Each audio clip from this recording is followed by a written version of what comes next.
আজকে বানাবো টিফিনের জন্য একদম ঝরঝরে চিড়ের পোলাও। সবার প্রথমে আমি চিড়েটাকে ধুয়ে ছাকনা দিয়ে ছেঁকে রেখেছি। বেশিক্ষণ ভেজাতে হয় না, এগুলো নরম চিড়া তো গলে যাবে, ঝরঝরা করার জন্য ছেঁকে রাখতে হবে।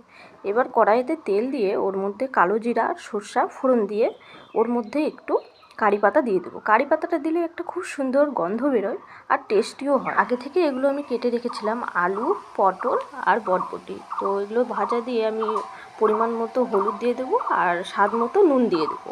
এবার হালকা করে ভেজে নেব। ভাজা আমার হয়ে এসেছে, এবার আমি যে চিড়েটা রেখেছিলাম সেই চিড়েটা দিয়ে দেবো ওর মধ্যে। এর মধ্যে অনেকে কাঁচা বাদাম দেয়, তো কাঁচা বাদামটা দিলে টেস্ট হয়। তো বাড়িতে আমার কাঁচা বাদাম আজকে ছিল না, জন্য আমি দিতে পারিনি। আর পরিমাণ মতো চিনি দিয়ে দেবো। চিনিটা অবশ্যই দিতে হবে, চিনিটা না দিলে সে ফ্লেভারটা আসবে না। তো আমার হয়ে গেছে তৈরি, দেখে বন্ধুরা বলবে কেমন